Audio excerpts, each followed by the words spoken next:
Well, let me say this. What an amazing privilege to welcome today two of Liberty's greatest defenders, Senator John Cornyn and Senator Ted Cruz. You both stand in the first rank of Texans throughout history who have put their lives, their fortunes, and their sacred honor on the line to defend liberty in the Lone Star State.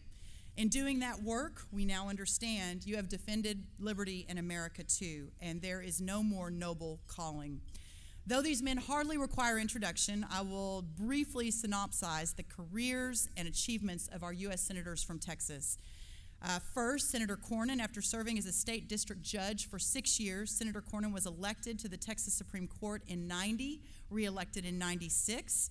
In 1997, Senator Cornyn became the first Republican to win the position of Attorney General since Reconstruction. He was elected to the U.S. Senate in 2002 and re-elected in 2008 and 2014, at which time he was elected to serve as leader as Majority Whip. And of course, in the election of 2012, Senator Cornyn was privileged to be joined by one of the most stalwart defenders of liberty, Senator Ted Cruz, when he shocked the world in his ascent to high office. And I think it's fair to say the dynamics of that election were maybe a precursor to everything since. We all know Ted Cruz was the nation's youngest Solicitor General when he worked in Governor Abbott's Attorney General office and the first Hispanic Solicitor General of Texas. He has written over 80 U.S. Supreme Court briefs and argued 43 oral arguments, including 9 before the U.S. Supreme Court. He currently serves on the Senate's Commerce, Science, and Transportation Committee, Armed Services, Judiciary, and Rules and Administration. And let me add one bullet. And of course, I think most of you know Senator Cruz is who I called before he was senator, the day after Obamacare passed, and we were all a little sad here in Texas. We thought we'd won, but we didn't. And so I'll never forget sitting in my house and thinking, we've got to do something. And I called my friend Ted Cruz in Houston, who was an appellate attorney, and said, what are we going to do? And he said, we're going to start an effort to revive the 10th Amendment. And it is an effort that at the time not many had been talking about. No one really even discussed the 10th Amendment that much. But here we are all these years later, and the Center for 10th Amendment Action, now run by your former Chief of Staff, Chip Roy, here out of the Texas Public Policy Foundation, has been leading the country on these issues. And with the new day in Washington, I'm so looking forward to what that looks like. One other quick thing about both senators, and this goes without saying, but is absolutely true. They are both long-standing and faithful friends of this organization, of the state of Texas, and everything we all believe. I'm so grateful to both of them. If I could have both of them join me on the stage, and please give them a very warm Texas welcome.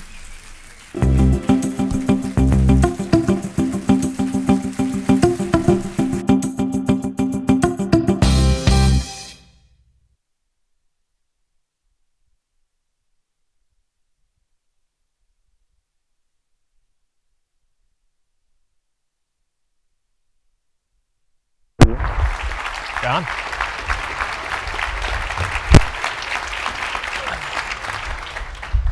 Well, this is fun. So I was supposed to be Phil Graham here, and I am obviously a very poor substitute for Phil Graham, but it's so exciting to be able to do this. Phil, let me say, you've gotten a lot better looking. And Phil would be the first one to agree with that. He would. Thank you, Senator Cruz. And for those of you, I know I filled in Senator Cruz and Senator Cornyn, you won't be surprised to hear this, but for those of you who are here this morning for Senator Graham's breakfast keynote, it was one of the most inspiring speeches I've heard in a really long time. And he walked off the stage and I said, Senator Graham, you've still got it. He said, yes, I know. Yes, I know. Yes, I know. All right, well, let's do this. If y'all don't mind, and by the way, I've given them no prep. They have no idea what we're going to talk about. This is kind of fun. I could be a talk show host. This is really cool. I've never done this before. Let's start. I'd love to get y'all's perspective, just for the general audience, on what happened on Election Day and how America was shocked, frankly. Curious whether either of you were shocked. Most people in this room probably say they were. Some wouldn't. But your general thoughts on the election and what it means and sort of what this looks like going forward. Senator Cornyn. Well, I was interested in what Ted would say. Well, I'm sure he'll add a few thoughts, but yeah, what a surprise this year was. But frankly, I think it's a indication that people were tired of both political parties and the lack of results that followed from the status quo, and they wanted Absolutely. to shake things up, and boy, they did. They sure did. They sure did. But there's a couple of quick points I want to make. One is they thought that the majority of the House and the Senate deserved to be returned, and they decided to give us a president that would actually pass legislation, that would sign legislation that we would pass. That's right. Which is going to be really important. And did I mention Obamacare? I think. And then the other quick point I want to make is just what a historic opportunity this is. I think since 1945, the same political party has had the White House and a majority of both the House and the Senate 14 times. 14 times since 1945. Republicans 3 times out of that 14 times. So if we don't get it done now, I just don't know when it's going to happen. So this is a historic opportunity. Amen to that. Senator Cruz. Well, look, I mean, election day, known to members of the media as the day of apocalypse. Yes. It was an amazing day. Nobody knew for sure what was going to happen, but I'll tell you, I was not really all that surprised in that this was a change election. The people of America overwhelmingly wanted a change, and Hillary Clinton embodied the status quo. That's right. She embodied a set of policies that's been an absolute disaster. And I think the election was a mandate for change. It was a rejection of the path we're on. I got to tell you, just after the election, I was back in the Capitol and was going up an elevator with a fairly well-known Democratic senator who will remain nameless. And he was just staring forward in this almost catatonic state. And it was bewilderment. It was just I don't understand the world I'm in. And, you know, Schadenfreude, taking joy in the misery of others, it's not a pretty sentiment. But I'll confess I was unable to suppress at least the tiniest grin. And I agree with John. I think we have been given something really special. We have been given an incredible opportunity. It is rare historically that Republicans are given the White House, every executive branch in both houses of Congress. Now we got to deliver. There are no more excuses. We got to stand up and deliver, and I couldn't be more excited for us to stand up and work together and actually do what we promised the people to do. I think it really is an historic opportunity. It really is, and you know, I don't know that the three of us have spoken of this before. I think Senator Cornyn, maybe you and I did in Dallas, but when I was watching what was happening, and you would see then Donald Trump, the candidate, going into Erie, Pennsylvania in the fall, and 20,000 people would come and show up in very blue collar, very Democrat Erie, Pennsylvania. And then Hillary Clinton would go in for her rallies, and 1,000 people might come, or 1,500. Did you, because you were actually on the trail for a good part of last year too, did you sort of sense that it's time for a change? This election was about the working men and women of this country. That's what decided it. It was the Reagan Democrats. This election was decided by steel workers, by truck drivers, by mechanics, by carpenters, by plumbers, by cleaning ladies, by people with calluses on their hands. You know, I'm reminded of a story of someone who was at a polling place and described an African-American gentleman who came in, and they had two different spots to vote, Republican and Democrat, and he said, well, I'm not sure where I'm supposed to go. And this woman said, she responded, says, well, sir, I see you've got calluses on your hands. That suggests to me you work for a living. That tells me you belong in the Republican line.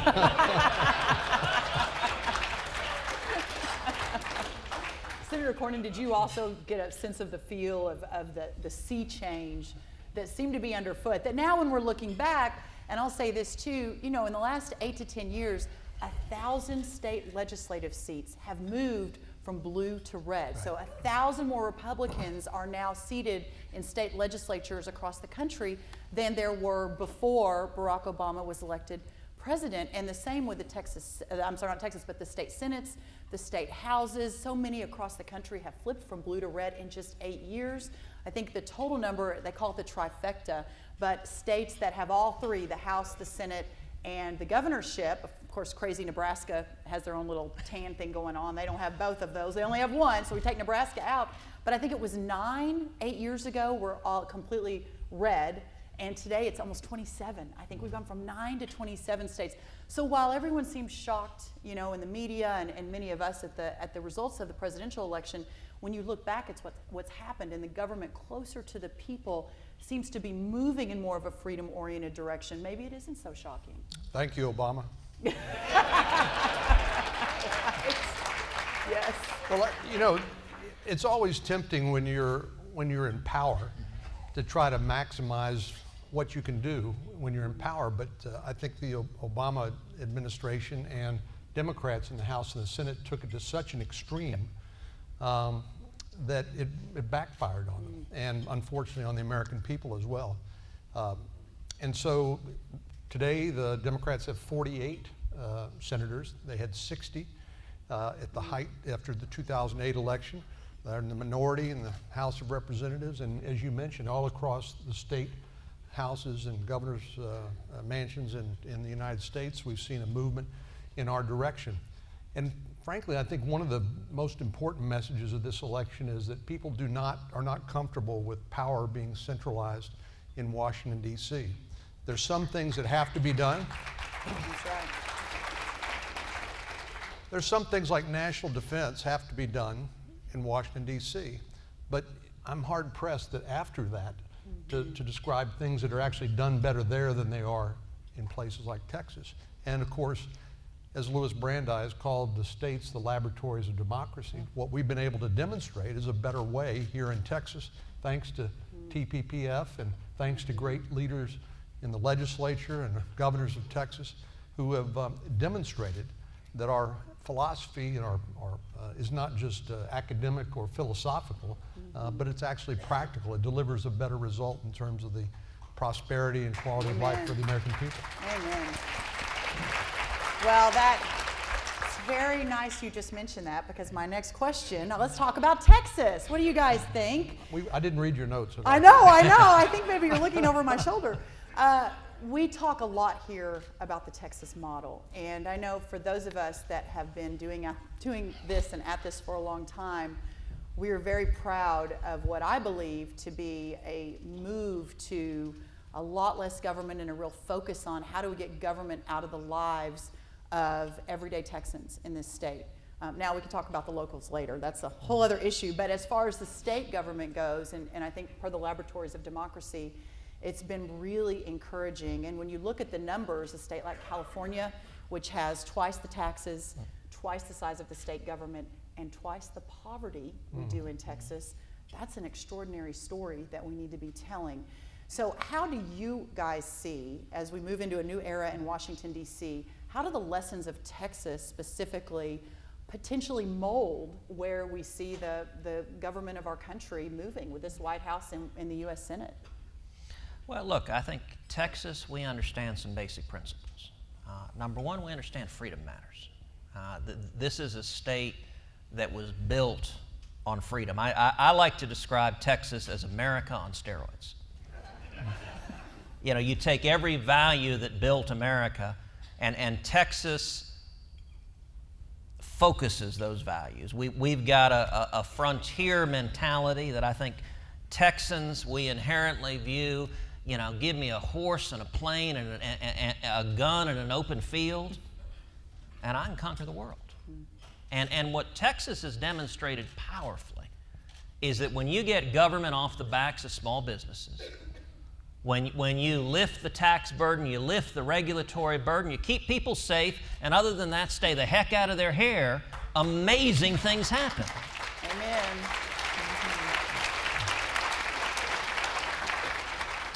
And my hope and belief is we're going to bring those same values, the economic model that works, back to Washington. I mean, listen, both John and I experienced the same thing. We both travel all over the state, and Texas has amazing diversity.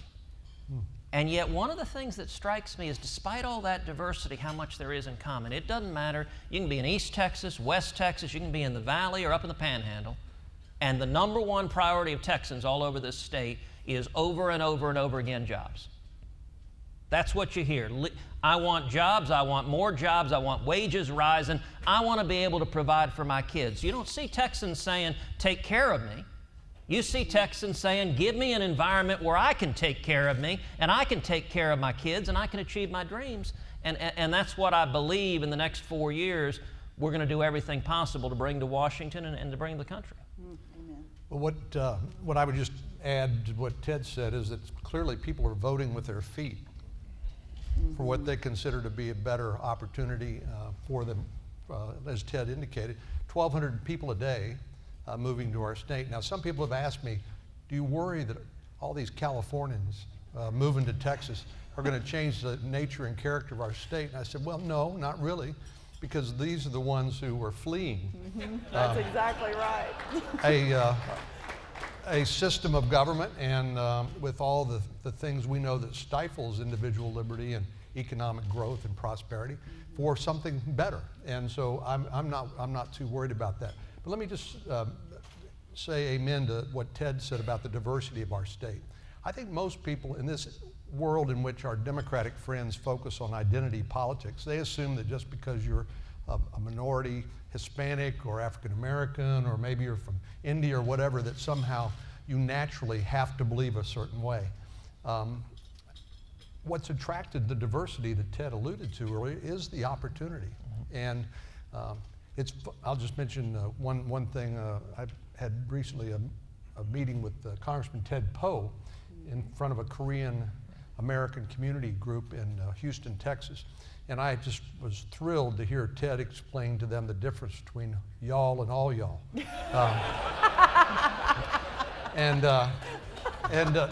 Actually, Ted, I did disagree with Ted because he said y'all was singular and all y'all was plural. I actually think they're both plural, is my view. I think that's right. But the point is, one of the things we do need to do, and I'm really glad to see the film that you had earlier, demonstrating just because you're a Native American doesn't mean you're, you are stuck in a particular political framework or with a particular political party. And I think we just need to keep taking that story to these people who came here because they wanted to pursue the American dream and explain to them how our policies and our approach are better for them than the alternative. Absolutely. That is a really good point. And I wasn't necessarily... Let me briefly amplify on a point there, which is, while we're building a wall, it's occurred to me more than once we may want to think about a wall on our western border too. All the way. And in particular, now listen, I married a native Californian, and I'm incredibly fortunate and lucky for it, but when you see folks from California come into our great state, and here in the People's Republic of Travis County, that's particularly relevant, it does strike me we ought to think about, just at the border, having an entrance exam. As you're coming over, just say, do you understand that massive taxes and regulation destroy jobs and make everyone miserable? Check yes and or no. And if not, turn around and go back to the place that you guys screwed up already. Yes. Well, I think it's a great point you make about demographics and certainly making connections to those who may not have always believed that the ideals that you both stand for, I know, in this organization and probably most people in this room, that is what the American dream is about. And when I tell people that our last election in Texas with Governor Abbott and Lieutenant Governor Patrick, so not the presidential, but the gubernatorial, that they both had almost 50% of the Hispanic vote. So it's really interesting because I think the presidential election before that, it hovered in the low 20s, maybe the high teens. So there is a message and there is a component of what we do that is connecting. And how do we, I'd love your comment on that too, but then how do we export that model to the country? Because I know you all have seen the numbers. I think that Hillary Clinton won 85 of the 90 or 100 largest urban areas in the country, and that's where her vote came from. So when you look at the map of America, it's all red in terms of the voting, except the big cities around our country. So if y'all have any thoughts, I'd love to hear them on what we need to do to continue to bring in and widen the tent and persuade people why our ideas are the best. Well, Brooke, I appreciate your mentioning how well the lieutenant governor and the governor did. Actually, I beat them both. I mean, that's good to know. I didn't remember It was some that. unusual circumstance, but I actually got a plurality of 48% of the Hispanic vote in 2014. Wow. And to me, the lesson's pretty simple, and frankly, I'd like to try to make sure that we, as Republicans, as well as conservatives, more broadly, recognize that it's pretty straightforward. And it's the human-to-human contact. It's demonstrating respect and showing up. I mean, for me, it's not that much more complicated. Because if once we do demonstrate respect and we show up, then we have an opportunity to tell our story and to say what we were alluding to earlier, that really it's our principles that will actually produce a better outcome for them and their family and help them pursue the American dream. And I think that's a pretty basic formula that we just need to keep at the forefront of our minds. Amen.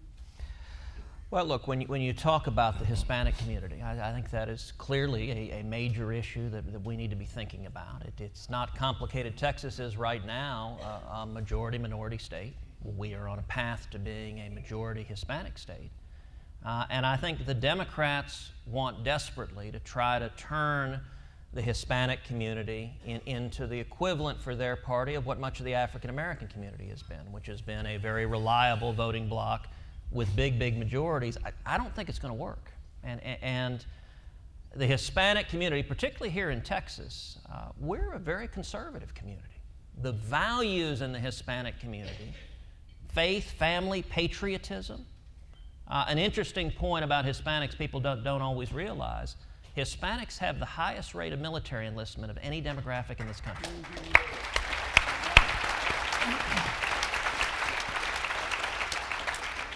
And I think it's right that you look at the Hispanic community in Texas. What we want is the opportunity to provide for our family. You look at the immigrant ethos. I mean, I think back to when my dad came to Austin in 1957. I mean, he was a 18-year-old kid who couldn't speak English. Now, you want to see how different Austin was. He and a couple of freshmen at UT, they were Cubans, they had no money, but they decided they wanted on Christmas Eve, they wanted to cook up a little pig, as the Cuban tradition would be, and they went and got a pig from some farmers outside of Austin, but they actually took the pig to the shore of Lake Austin and shot it in the back of the head with a pistol. Humane. That is humane. Now, can you imagine if you tried that now? I don't encourage anyone to go to Hula Hut and try to shoot a pig. It's going to be a problem. But look, the ethos of coming here with nothing and being able to achieve anything is incredibly important. And let me say, as Republicans, we've got a message that works, that resonates. That when we go and communicate in the Hispanic community, communicate that we want to empower you, we want to create an environment where you can achieve the American dream, where your kids can have a better life than you can. And let me say, because there's so many incredible leaders in the Texas legislature here, and one of the things we are so fortunate in Texas, we've got incredible leaders in this state, we've got principled conservatives in this state, but the Texas legislature is going to have an opportunity to do something extraordinary this year, which is to step up and lead and help lead the nation on school choice.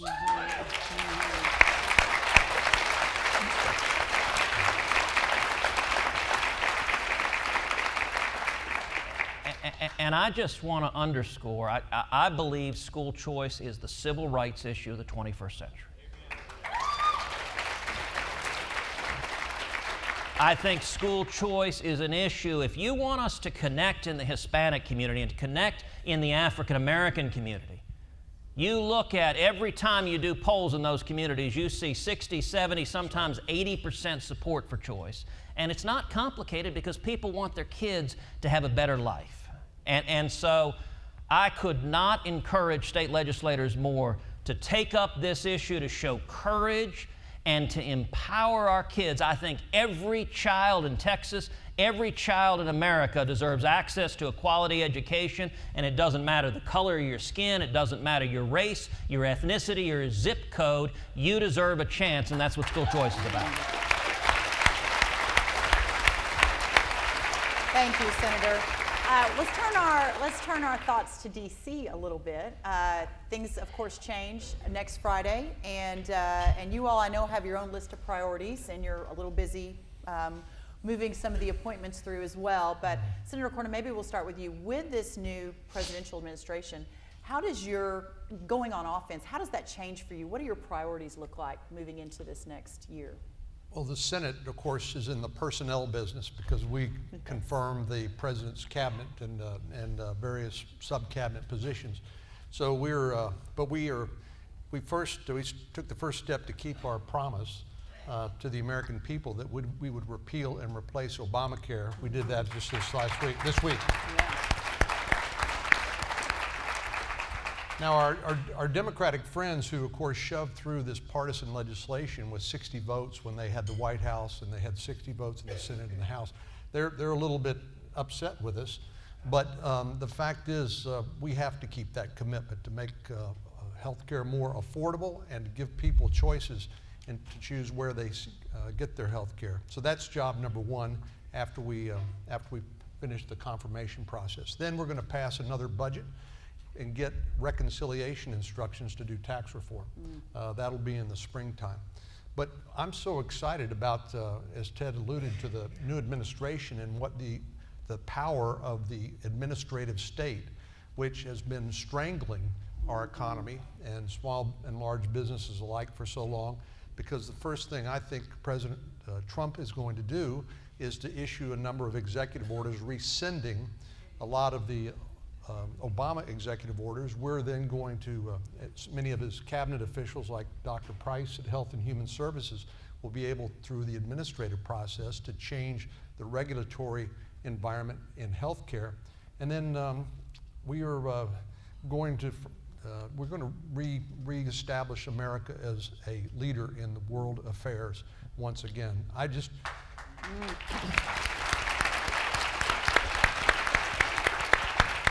One of the most encouraging things about the Trump administration to me is the fact that President-elect Trump has selected an outstanding cabinet. Yes. And he's selected an outstanding vice president, Mike Pence, somebody well known to all of us. And of course, we got a couple of Texans so far. Rick Perry, Secretary of Energy, and Rex Tillerson, Secretary of State. And I'm hoping before they're through, maybe we might even have another one or two. But this is it's an exciting time, and I couldn't agree more with what Ted said. Now's the time to stand and deliver, and we intend to do that. Yeah, that's great. Senator Cruz. Well, look, come January 20th, the boots per capita ratio in Washington is going through the roof. And by the way, it is a little known statute in this state, but actually to represent the state of Texas in the Senate, it is required that you wear black ostrich boots. I mean, they're both wearing black ostrich boots, for those of you who can't see. It's manly footwear. Very manly, very manly. Listen, it is an exciting time right now. I mean, this past week, John and I have both been engaged in hand-to-hand combat. And a point that he raised that is really important, these cabinet appointees, I think are phenomenal. I mean, this is an all-star cabinet. This is a conservative cabinet. And just like a minute ago where Brooke asked about all the Republican state legislators, and John quite rightly said, thank you, Barack Obama. You know, Barack Obama has elected more Republicans than any human being in the history of the world.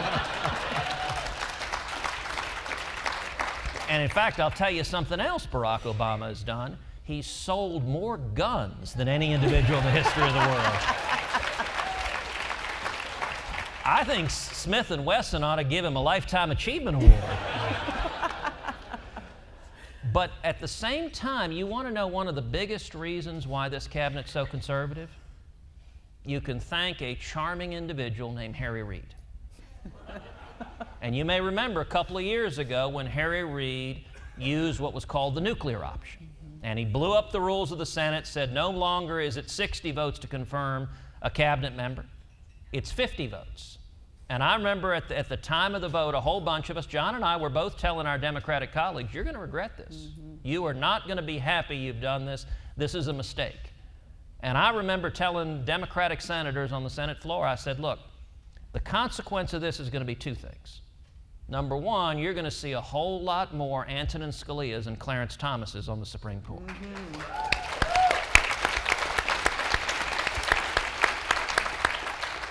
But I said, number two, you're going to see much more conservative cabinet appointments in the next Republican administration. And the truth of the matter is, with 60 votes, listen, the Democrats have never self-censored on who they put in the cabinet. I mean, they find their craziest nut jobs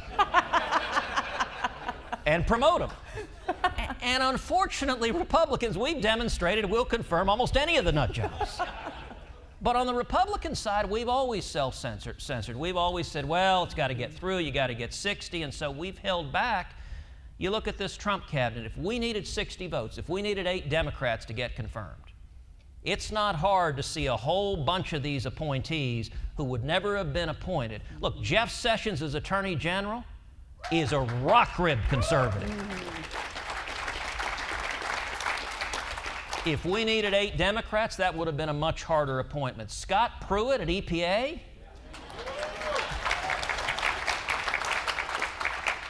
You know, it's almost going to make me say something nice about Oklahoma.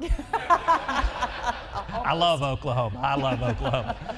But, you know, that's an appointment, if you needed 60 votes, would have been very, very hard to do. And so one of the things that's just worth remembering, unintended consequences, Harry Reid has helped President-elect Trump give us, I think, the most conservative cabinet we've seen in decades, and that's exciting. I agree with that.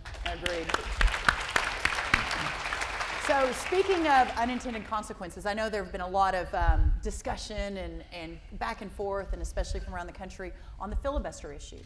And so I think this would be a great opportunity, because I know both of you have been involved in those discussions from D.C., to kind of talk that through with this audience. And again, speaking of unintended consequences, kind of think that out. So whoever wants to go first. Well, you mentioned one of our personal heroes, Phil Gramm, who wrote a really good piece in the Wall Street Journal, I think it was about a week ago, on the filibuster and unintended consequences. I know how frustrating it is when you're in the majority to not be able to do what you want to do because of the 60-vote cloture requirement. And but when you're in the minority, and I've been there in the minority, we've been there in the minority, and being able to stop really bad policy is really important. Matter of fact, it may be the most important thing that we can do even in the minority. So the good news is that, as Ted mentioned, these cabinet officials are going to be all confirmed with 50 votes, 51, 50. We have 52 Republicans in the Senate. We're using the budget reconciliation process to be able to do repeal and replace Obamacare with 51 votes. And as I indicated earlier, we're going to do that with tax reform. Now, I'm hopeful we can build some bipartisan support so the reforms we pass will be durable into the future. But the good news is the politics of this 2018 cycle are far different than they were last cycle. Last cycle, we were playing defense on almost across the board. And we only had maybe one pickup opportunity, that was Nevada. We thought maybe Colorado, perhaps, but those didn't pan out. So we were playing defense. Yeah. In 2018, there are 10 Democrats who are running for re-election in states that Trump carried, and pretty handily. So I think we're going to get a little help from the Twitterer in chief when it comes to getting some of these things done. But I would just return to what Ted said earlier. We need to be very cautious, because in the desire to try to get a little short-term gratification, we don't want to live to rue the day where we changed the rules, which ended up allowing the Democrats to pass tax increases, allowing them to pass cap and trade, card check, and a lot of the legislation that is really anathema to each of us. So I would just say we need to be cautious and thoughtful about this. Well, so where it stands now on the filibuster, under what Reid did, we need 51 votes now for all executive appointees. So that's true for the cabinet, it's true for the sub-cabinet, every executive appointee. We got 52 Republicans. If we hold our conference together, we can confirm these appointees. I think we're likely to confirm Trump's entire cabinet. I hope that's happening. John and I are both helping lead the fight to make that happen, and we're seeing our conference stick together. We're seeing a degree of consensus and collaboration that is a good thing for standing up a new administration. It is also the case that you need 51 votes for judicial appointments at the district court or the Court of Appeals. So we've got over 100 vacancies across the country. We've got a bunch of vacancies here in Texas.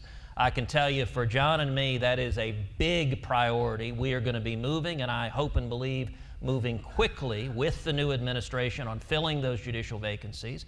And the good news is every one of those only needs 51 votes and not 60, so if we stick together, we can confirm strong principled conservatives to the court.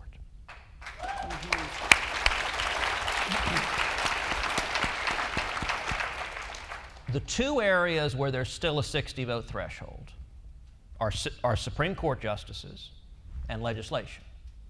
And both of those, I suspect, are going to be major topics of debate in the coming year. I think the filibuster issue is first going to come to a T on the Supreme Court. And I am encouraged. I think President-elect Trump is going to nominate a strong, principled conservative. He's indicated, he's put out a list of 21 potential nominees. It is a strong, robust list. And I'm looking forward to standing alongside John and helping lead the fight to confirm a strong, principled conservative to the Supreme Court. When that happens, I think the current plan from leadership is to bring that up under the ordinary rules, see if we can get 60 votes, see what the Democrats do.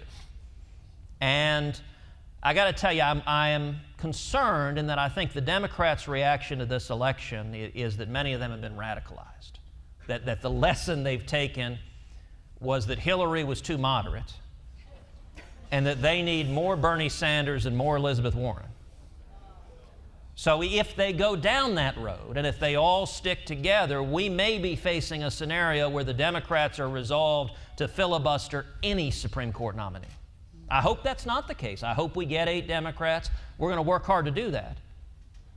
But if they decide to filibuster the Supreme Court, no matter who comes up, then I think the question of what step do we take under the rules, that will be posed directly to the Senate. And I'll tell you, actually, what our leadership has said that I very much agree is that they are not going to succeed in filibustering a Supreme Court nominee. We are going to confirm Trump's strong conservative Supreme Court justices to the court.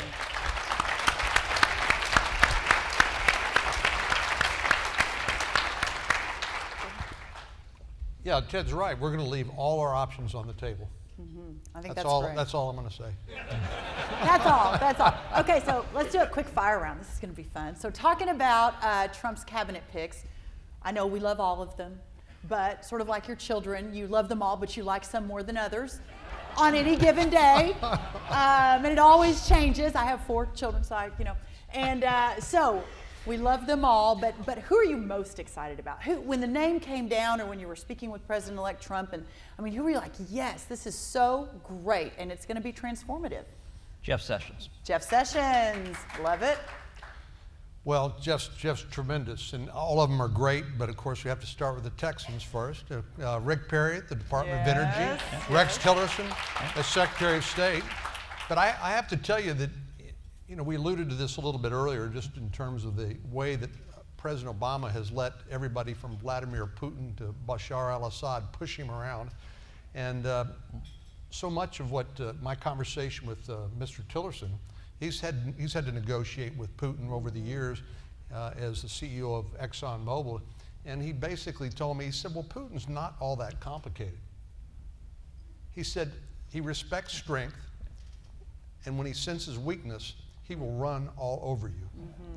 And that's what we've had under the Yep. current Yep. incumbent in the White House. So I look forward to the restoration of American leadership in the world. And we've got an incredible leader at the Secretary of Defense, General Mattis.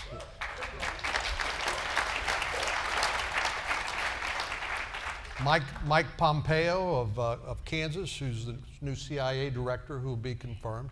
And then somebody we've also gotten to know and respect a lot is General John Kelly, four-star Marine general who was in charge of Southern Command. That's everything south of Mexico into Central America and South America, who understands the region well as the Secretary of Homeland Security. So this is an all-star team that I'm very excited about. And I'm sorry I couldn't stop it just. I know. It's just like one of my kids. Well, and let me add that I think Betsy DeVos is Education Secretary.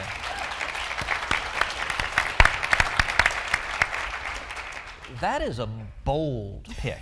I mean that it would have been very easy to go with an educrat from the blob. That there's a lot of sort of natural, and Betsy has been a champion for school choice for decades, and I am thrilled to see the Secretary of Education be someone who will be a champion for kids. That's what that job and not should the be. System. And you know, another one, I know we don't want to talk about everybody, but you were so great, Senator Cornyn. I know, Senator Cruz, you were supportive too, but our own Kathleen Hartnett-White. Well, I got this. No. We all were very supportive, but you went the extra mile. She didn't get that spot. I think she's here.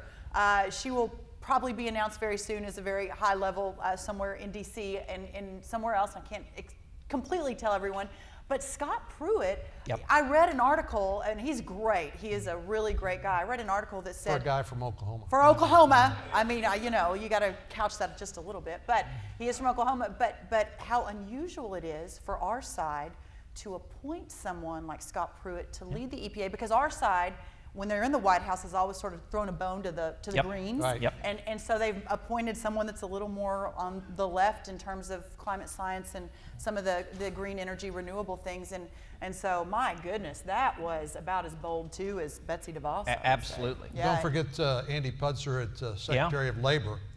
He's going to change that, you know, talk about draining the swamp. Yes. After the Department of Justice, the Department of Labor, and I mean, we can go on and on, right? Absolutely. Okay, so who of the new cabinet would you most like to have a beer with? I would say go on a date, but that's probably not appropriate since you're both married. Have a beer with, I'd say, hands down, General Mattis. I love it. So he came by. Not a beer summit, but So I had a wonderful conversation. He came by my office. We spent, I don't know, an hour and a half talking about the defense challenges facing this country. And my chief of staff is a former Marine. And you have never seen somebody fanboy somebody. like David was so eager. He's completely unimpressed with any senators. I'm sorry, John, but David is just like, yeah, whatever, you guys. But like General Mattis, he was so excited. And let me say, look, as we all know, General Mattis, his nickname is Mad Dog. Yes. And I actually intend to petition the Secretary of State. It is my hope that I appear next on the ballot as Mad Dog Cruz. And if I can succeed with that, we'll actually have a 100% election in the state. He is a Marine's Marine and an incredible leader, and I think he's going to have a huge impact at the Defense Department. He's fantastic. I can't top that. But let me just go back to what Ted said about Jeff Sessions. You know, under the Obama administration, the Department of Justice is just another political extension of the White House. Yep.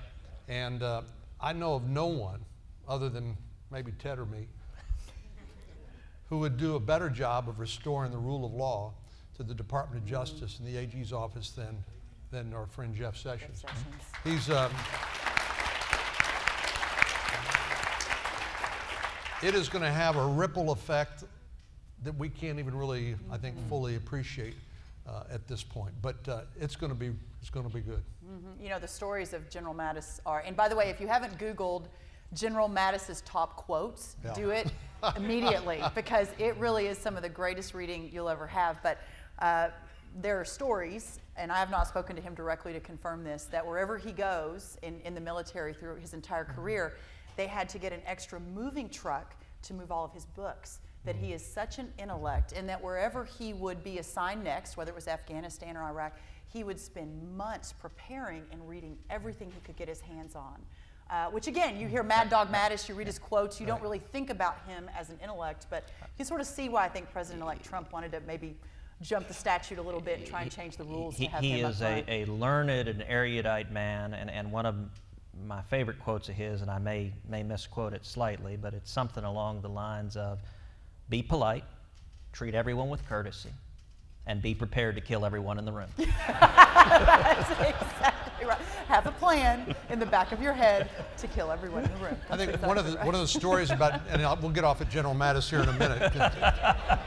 One of the stories about General Mattis, I believe after he retired from the military service about, 4 years ago, Ted, that he personally drove across the country to every Gold Star family that he could that he could identify that where they had lost a loved one in Iraq under his command, and to pay his respects and to show appreciation. So this is you might think he's uncomplicated and one-dimensional, but he's an extraordinary selection. How we're so lucky to have him, I think, at the top.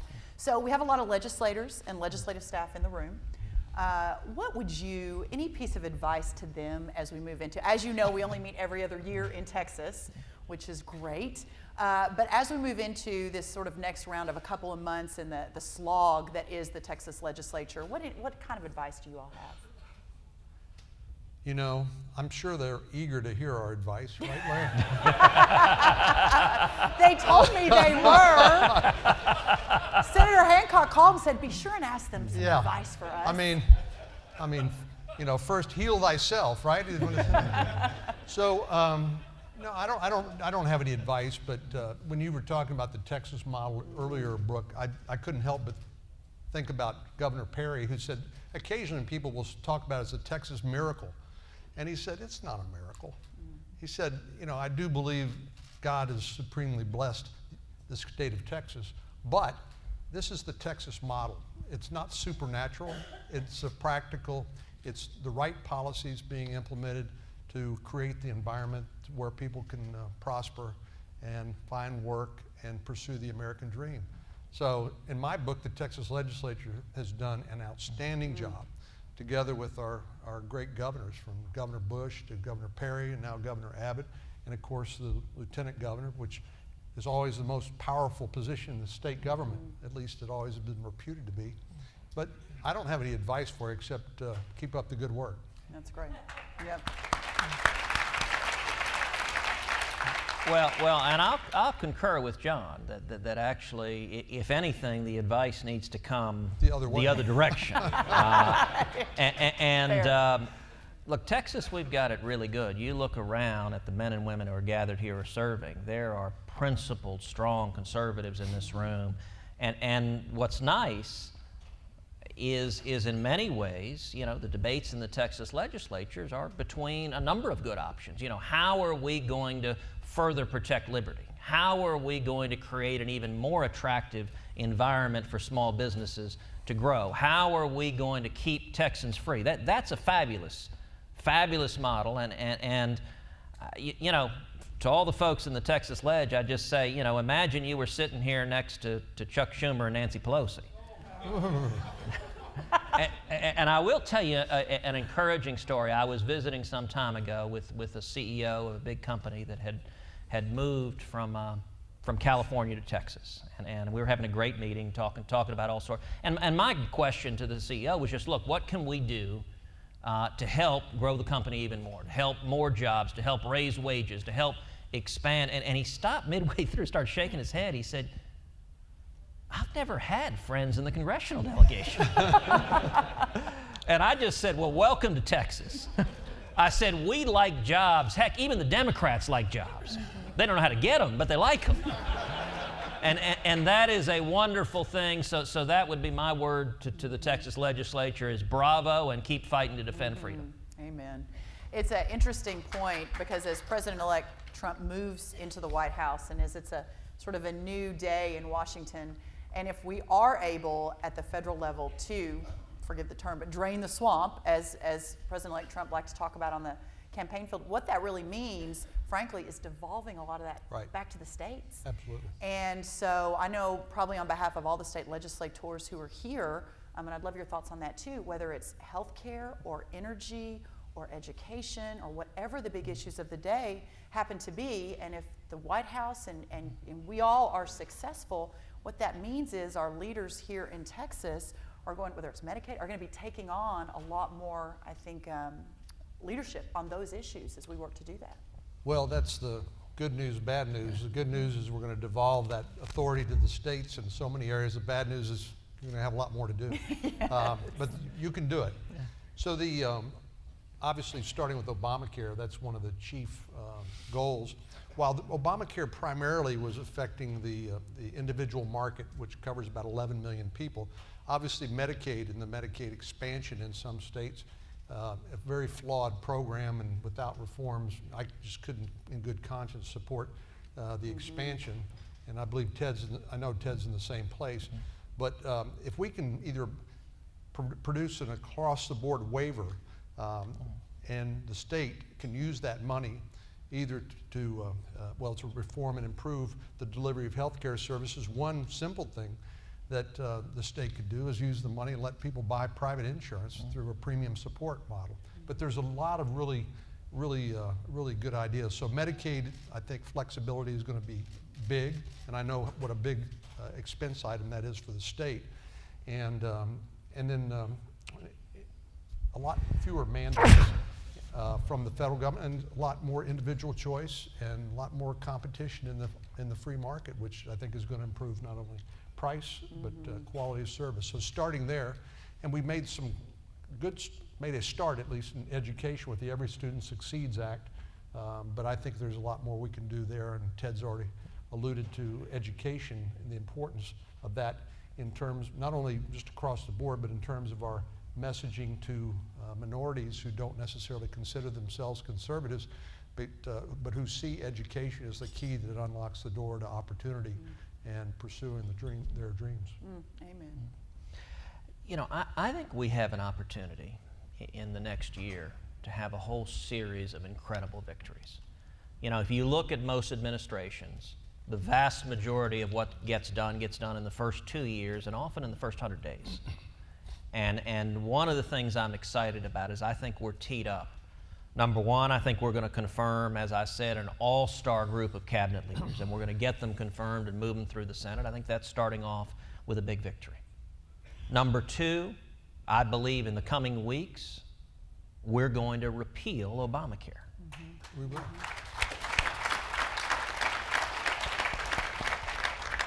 That is a huge deal. It has been something we have been telling the American people for 6 years we're going to do. It was the very first bill I ever filed in the Senate was to repeal Obamacare. It's been the biggest thing I've fought since arriving there. That's going to be a massive victory for Republican majorities in Congress and for President Trump. I think we're going to confirm a strong conservative to the Supreme Court. And then another avenue that I think we're going to see a lot of leadership on is reg reform. Reg reform, I couldn't be more optimistic about. And on two avenues. Number one, I know John and I have both had this experience as we've met with each of these cabinet members. Reg reform is front and center at the top of their priority list for them to go. I think on the first day in office, you're going to see President Trump reversing a whole bunch of Obama executive orders.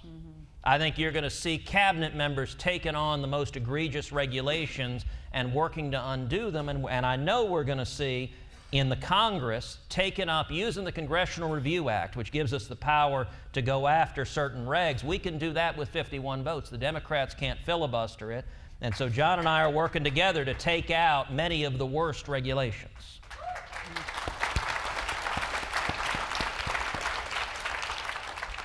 And then a final piece that John mentioned earlier is the vehicle for repealing Obamacare is budget reconciliation. That just takes 51 votes. we're going to have a second budget reconciliation later this year. That's going to be summer or fall. And there are a number of things that are likely going to be a part of that, but I think the biggest and most important is tax reform.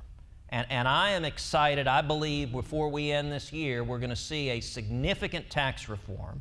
And I'm working very, very closely with leadership in the Senate, with Kevin Brady, a Texan in the House, who's chairing Ways and Means, to drive through tax reform to significantly reduce the burdens on small businesses, on Americans, to simplify the tax code. And I think you combine tax reform with reg reform, and what that does together is it gets government off the backs of small businesses, and it poises us to see the economy take off and grow. And so I think this year is poised to have some major, major, major victories.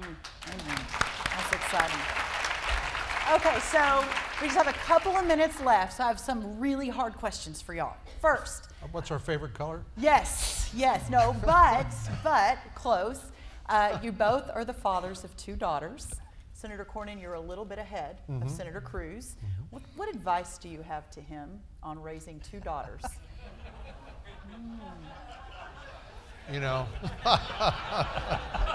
Told y'all it was going to be tough. It's, I would just say that, how old are your girls now, Ted? 8 and 6. 8 and 6.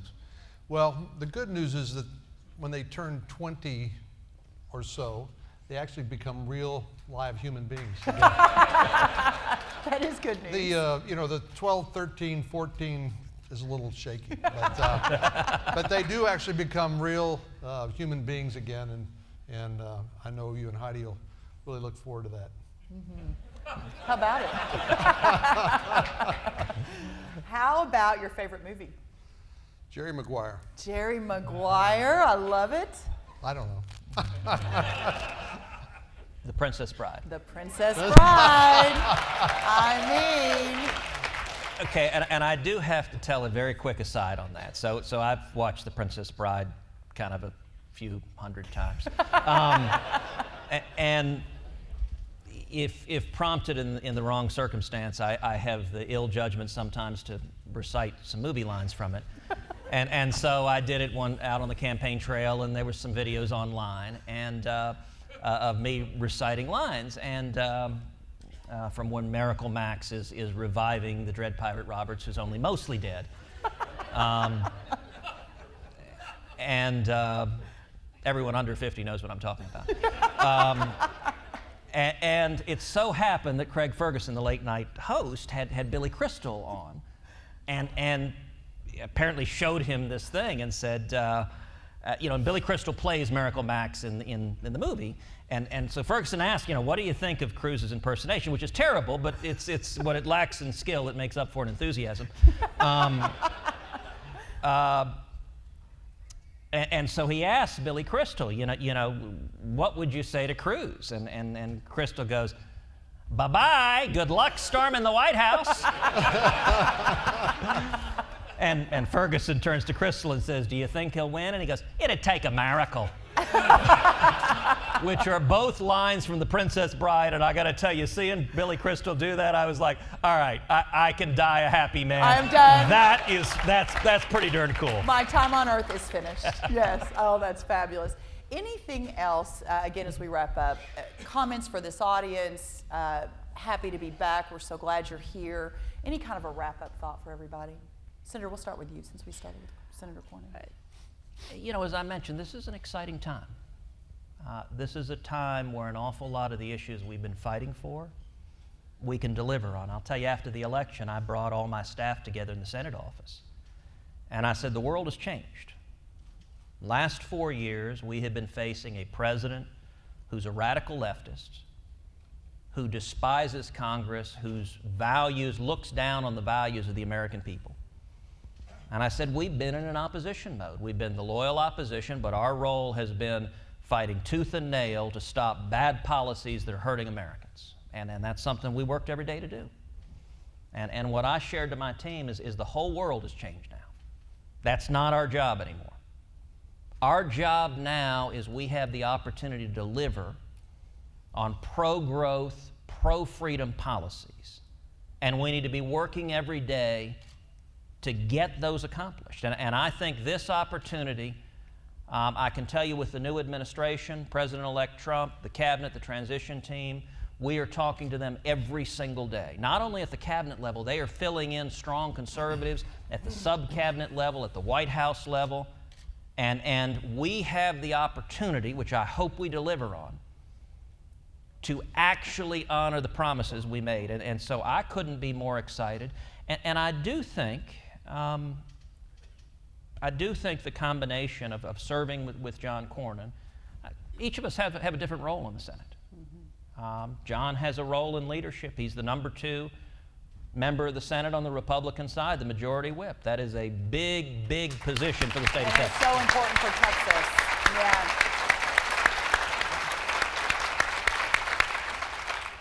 And, you know, I kind of like to mix it up sometimes.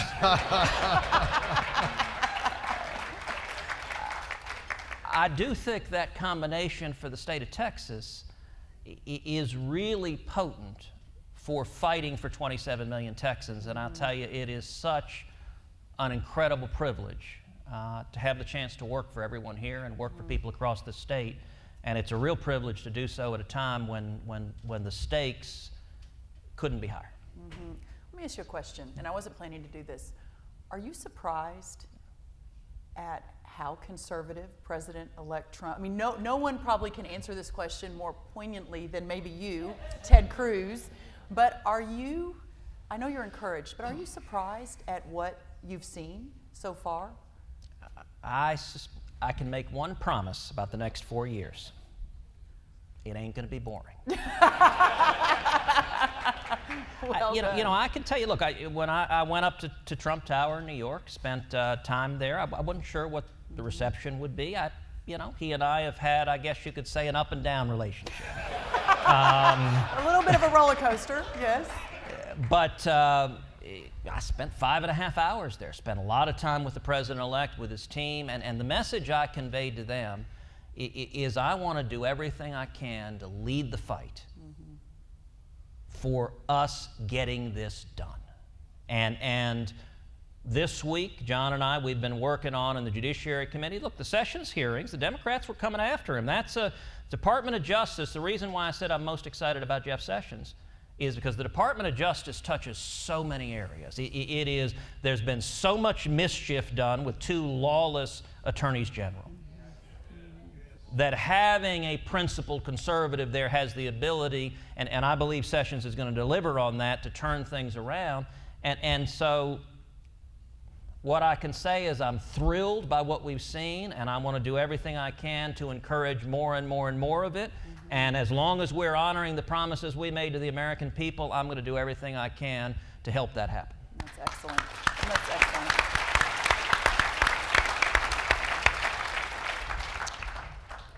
Well, I appreciate what Ted said about me being number 2 in the Republican leadership. I always point out I'm number 2 in my own house, right below the cat.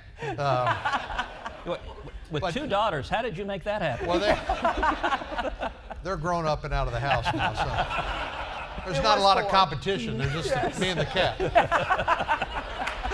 So, but.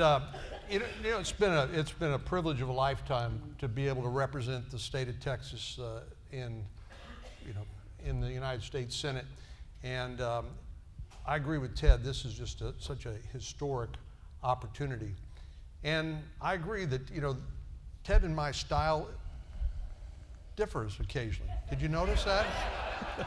But how boring life would be if everybody was exactly the same and brought the same sort of skill set to the table. So Ted and I are working shoulder to shoulder on so many important things. I do agree this is a historic opportunity with a Republican president in the White House.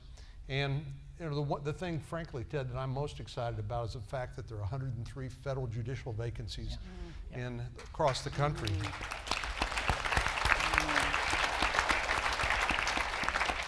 And I'm not sure President-elect Trump will nominate my first choice for Supreme Court. But I'm sure it's...